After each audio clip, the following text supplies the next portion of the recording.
All right, well, I have a confession to make. I'm a watch guy. I like watches. I don't have a huge collection of watches. I've worn one watch that I bought for nearly 30 years, but I have picked up a couple others in the last couple of years here. But I did buy a new watch that I wanted to do an unboxing and talk a little bit. It's going to be my new daily watch. It's a Citizen Echo Drive Promaster diver, but we'll get to that in a second, the unboxing you and showing you the new watch. So, like I said, I like watches. I'm not a rabid watch guy, but I notice what people are wearing, and there's a wide variety of watches, one to fit everyone's needs. Some people need a watch for many occasions, but for the most part, I've made do with the Rolex Submariner for the last 30 years. I bought the watch, like I said, 30 some years ago, maybe 31 years ago.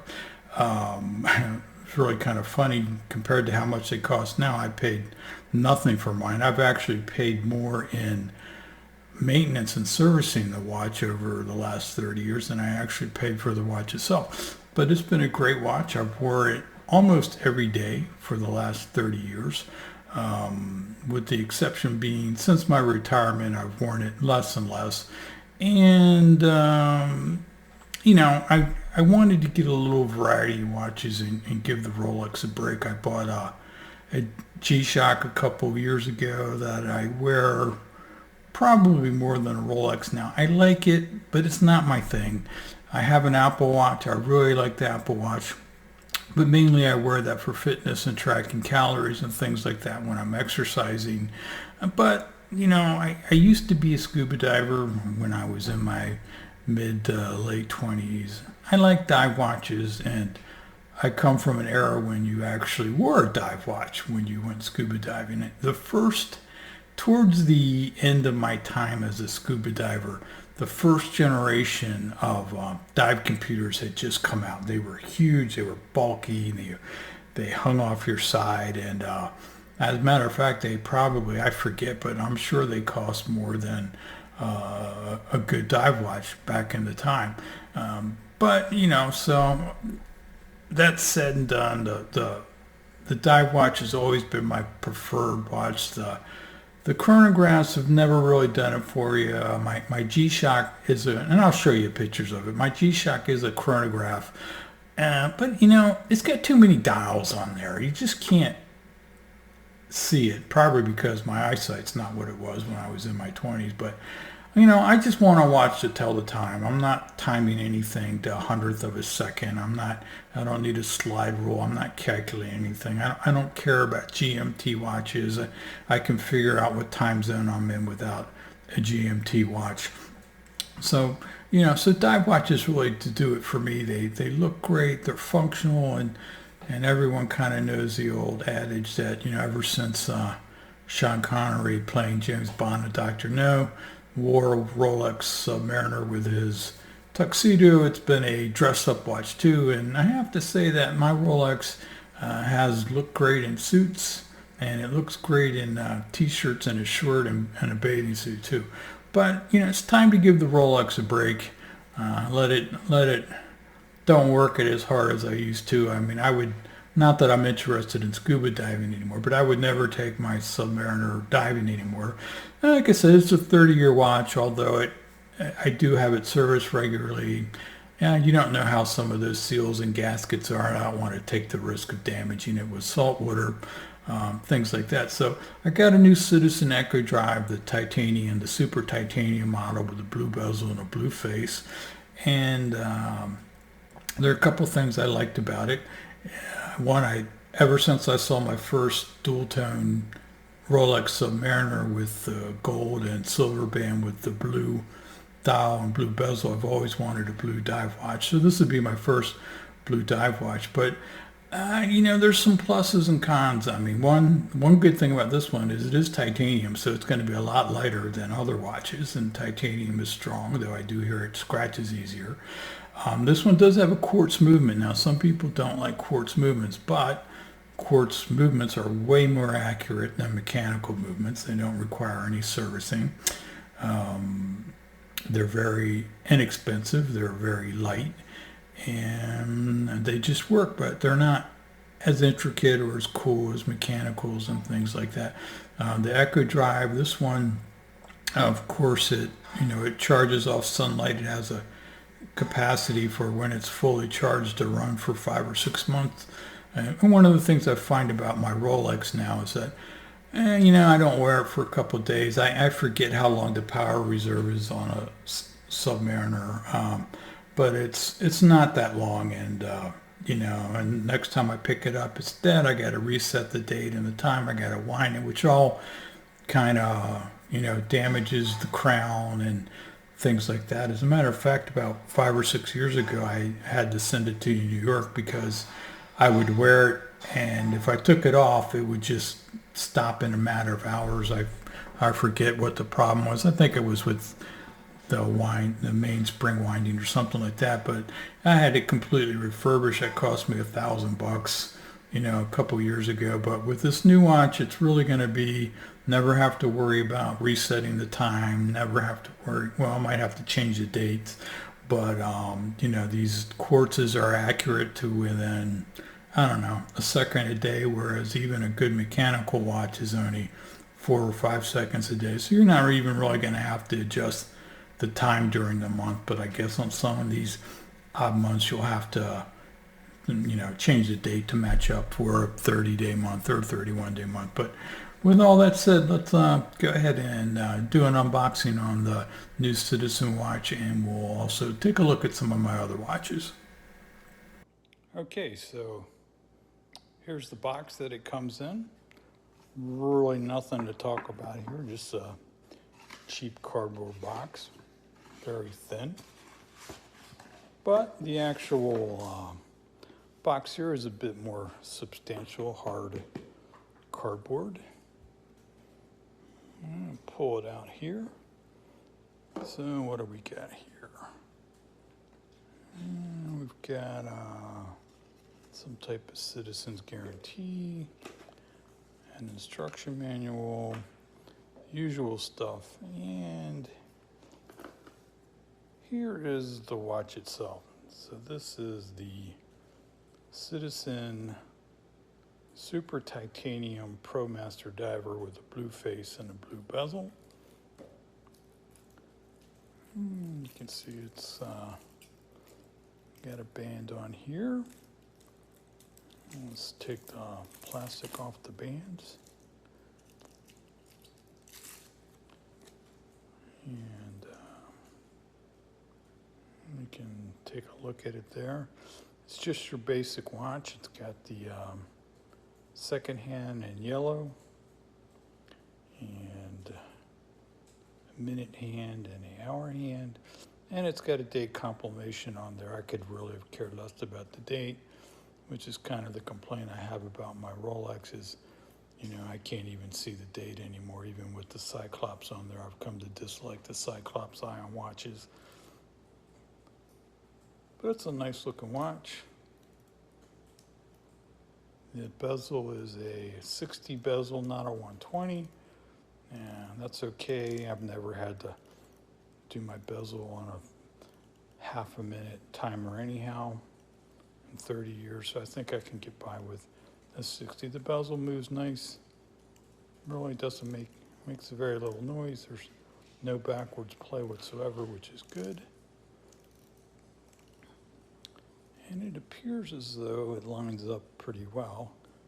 Looking at the watch, let's take a look at the second hand, because there's a lot of complaint about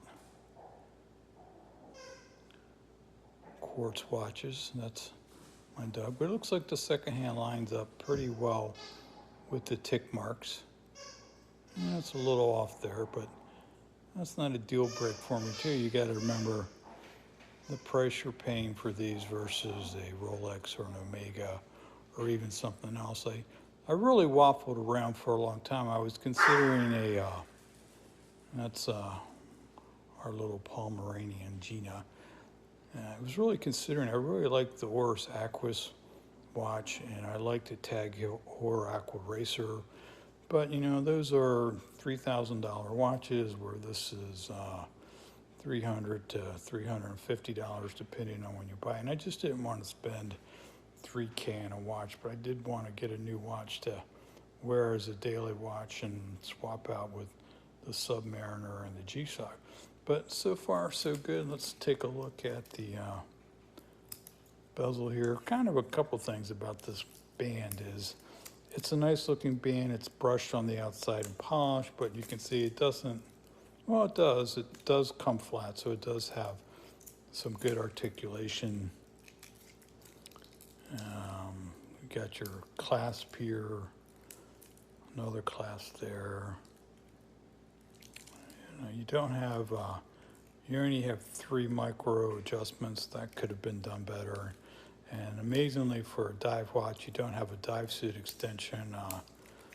That should be pretty much mandatory on a dive watch, but I guess they figure most people really aren't wearing dive watches for diving anymore because people are wearing, if you're scuba diving, you're probably wearing a dive computer. Maybe you have a dive watch as a backup. So let's see here. So I'm going to have to tighten this band up a little bit, but overall, it fits the wrist pretty good. And nice size for my wrist, which is, I think I'm about a 7 or 7.25. It's been a while, but you can see I need to take some links out of this watch. All right, so let's take a look at the weight of this new Citizen watch. So it's coming in at 3.81. That's pretty light. And here's my G-Shock. And don't misconstrue what I said about G-Shocks. I like G-Shocks. It's an iconic brand in many ways. I'm just not a chronograph guy, and there's too much going on in this watch, and I never use the chronograph, but I do like it. I will continue to wear it. So that's coming in at 5.68, so 2 ounces more. Let's take a look at, let's look at these side by side. There's the G-Shock.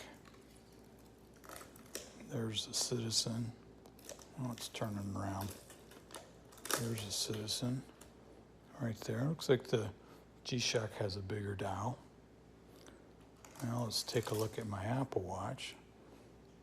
The Apple Watch is coming in at, wow, 1.98 ounces. That's much lighter than the Citizen. But just put them up here, just take a look at the sizes.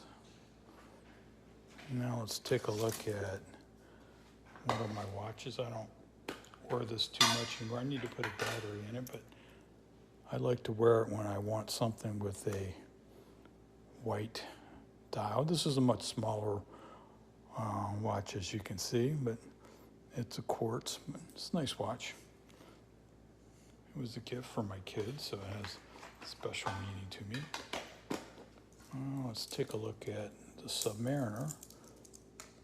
So the Submariner comes in at 4.4 ounces, which is heavier than the Citizen. And let's put that on there so you can get a look at the Submariner and the Citizen. It looks like the Citizen face might be just a tad bigger than the Submariner. We'll see. I need to set the date and time on the Citizen watch. But so that's my watch collection. Not really extensive. Honestly, I've worn the Rolex every day for almost the last 30 years, and just thought I'd add something new, a new beater watch that I can wear to the beach, that I can wear fishing and doing other water sport or water-related activity here, not having to worry about it. Not that I really worry about the Rolex, I just worry more about damaging it or losing it. But with a 350 plus or minus watch, that it does have the blue dial like I would. It's set and forget with the echo movement. I think this would be a nice everyday watch for me. My only, there's a couple things I don't like about the watch, but we'll talk about those later. But all in all, I think it's going to be a great watch.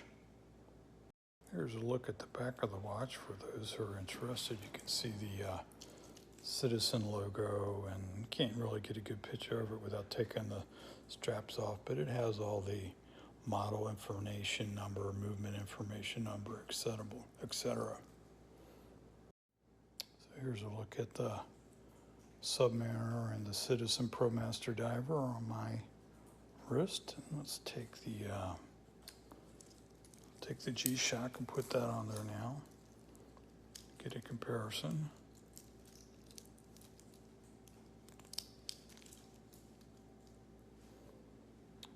Yeah, the G-Shock's definitely the bigger of the two.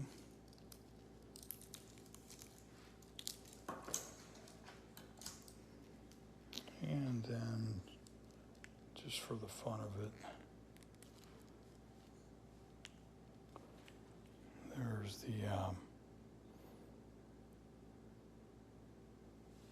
the Apple Watch. As you can see, I changed the Apple Watch face to something that's easy just to tell time. That's the other. They have so many faces with the Apple Watch you can download, which is kind of cool, but some of them are very complicated and you can't see them. But okay, so now we're going to do a luminescence test, or a lume test. I don't think this is going to be a fair fight because the Citizen is brand new, but everyone says Citizen has good lume. The G-Shock has really good lume too. My Submariner had good lume, but consequently over the last 30 years it doesn't really glow that bright or that long. So let's charge them up here.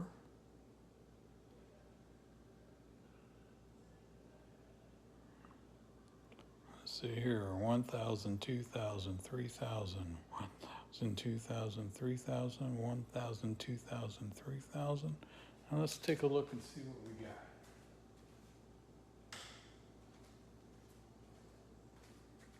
As you can see on the Submariner and the G-Shock, you can see the hour hand and the minute hand.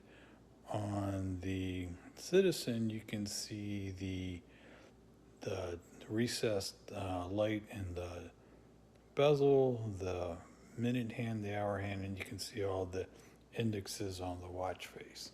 So actually the Submariner is doing better than I thought it would. But I do like the blue for the Citizen. It's different. Nothing wrong with green lume. Green lume is good too. I like that. Okay, well, let's kind of wrap this up. So I'm going to talk about the pros and the cons of this watch really quick. So this is their premium Promaster diver, the Super Titanium by Citizen. For the price, $350 plus or minus, you can get it somewhere in between that range. You're getting a great watch. It's kind of, it's got the titanium. It has a mineral face, which I'm fine with that. It has a nice bezel that definitely has a nice click, and there's no back play on it. The band looks nice. It's lightweight. It's not very thick. And for my wrist, lug to lug, it's pretty much perfect. And you never have to wind it. You never have to charge it. It's got like a 5-month power reserve, so you don't wear it. You're going to be just fine.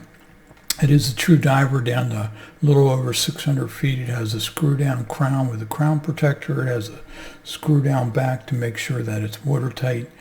Now it has the blue, which is something that I wanted. And the blue looks good. It's a nice looking watch. It's going to do great. Some of the things I don't like about it, remember this is their high-end premium Promaster diver. So to start out with, the screw-down crown. The crown is a little small in diameter. It should be bigger. That would make it much easier to manipulate, but you're not going to be having to change the time that often, so it's not really a big deal. The bezel, I like the bezel and the watch color. It's the blue that I wanted, but it doesn't pop like a Rolex or an Omega or even the Aquis or the Tag Heuer. Part of that's probably because this has to be designed of a material and color that allows the light to come through it to charge the capacitor and the battery, but that's all good. I like the watch band. It articulates very well. It has your standard stamped clasp on it, and the clasp is two-way locking, so that's good. But for a premium dive watch or a premium dive watch in the Citizen line, You gotta have the extended dive suit on the bracelet. There's no dive suit extension on this. Also, it only has 3 micro adjustments, and it looks like they have room for at least 2 more, maybe even 3. So they could have done a little better on the band. But overall, there's not too much to criticize about this watch. It's got great aluminum, plus the indexes have aluminum. It has a recessed aluminum in the bezel, so if you are diving in low light conditions, you can figure out how much time you've been on the bottom, because you can see your start point and you can see your minute hand, and take a look at that. But overall, it's going to be a great watch. I'm looking forward to wearing it. And if you're a watch person and you like watches, give me some feedback. Let me know what's your favorite type of watch. What's your favorite brand? Do you like divers? Do you like chronographs? Have you had any experience with Citizens, or maybe any of these other watches that I've mentioned? Particularly anyone who has a Horus Aquis or the new Tag Heuer Aqua Racer. I'd love to hear what you think about that. That's still on my list of wants, but now it's way down at the bottom since I have this new watch. But if you like this video, please give it a thumbs up. If you like to see what I'm up to in South Florida, please subscribe, and I'll see you at the next video. Bye.